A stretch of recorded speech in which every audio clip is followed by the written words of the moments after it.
রমজান আসার আরও 1 থেকে 1.5 মাস আগ থেকে আমার অনেক ফলোয়ার আর স্টুডেন্টরা আমাকে বলছিল আমি যাতে রামাদান হোম ডেকোর সবার সাথে শেয়ার করি। তো সেই উদ্দেশ্যে এই ভিডিওটা শেয়ার করা সবার সাথে।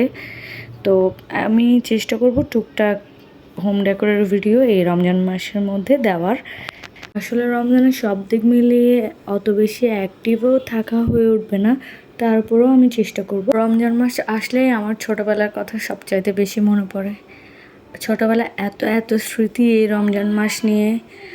আমার কাছে যদি টাইম মেশিন থাকতো আমি সত্যিই চাইতাম ছোটোবেলায় ফেরত যেতে।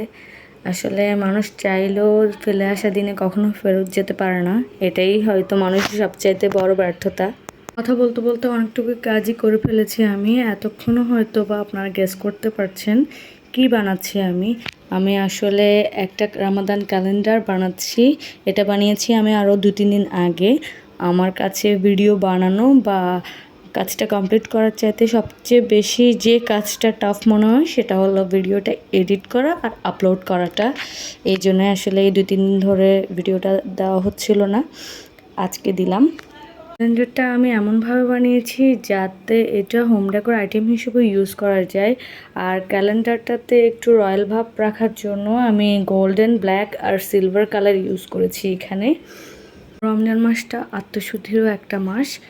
পুরো রমজান মাস জুড়ে সিয়াম সাধনা আর ইবাদত বন্দেগী করার পাশাপাশি আমাদের আত্মাকে শুদ্ধ করারও চেষ্টা করতে হবে। সমস্ত নেগেটিভিটিকে আমাদের কাছ থেকে দূরে রাখতে হবে আর সমস্ত পজিটিভ জিনিসগুলো আমাদের মধ্যে রাখতে হবে।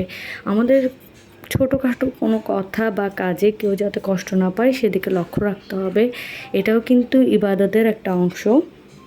আসলে শুধু এই একটা মাসে না, পুরো বছর জুড়ে আমাদের এই প্র্যাকটিসটা করা উচিত।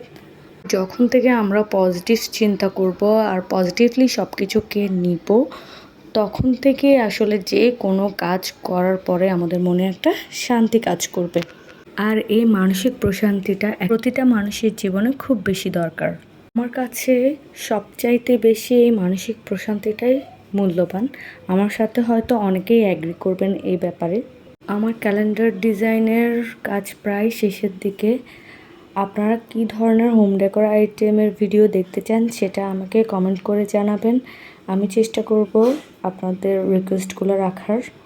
আর এই ক্যালেন্ডার ডিজাইনের জন্য আমি কিছু ডলার আর লেসও ইউজ করেছি যাতে একটু অ্যাস্থেটিক ভাব আসে। এই জন্য জিনিসগুলোকে সেট করার জন্য আমি ইউজ করেছি ফেভিকল এমআর গ্লু আর B6000 গ্লুটা। আমার সব ধরনের ক্রাফটের কাজে আমি এই 2টা গ্লুই বেশি ইউজ করতে পছন্দ করি। ক্যালেন্ডার বানানোর জন্য আমি এখানে যে বোর্ডটা ইউজ করেছি সেটা মূলত ছিল একটা কেকের বোর্ড, আর আমি এটাকেই কাজে লাগিয়ে দিয়েছি।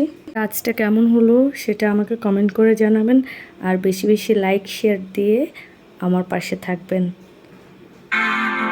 يا من صليت بكل الأنبياء يا من في قلبك رحمة للناس يا من ألفت قلوبا بالإسلام يا حبيبي يا شافعي يا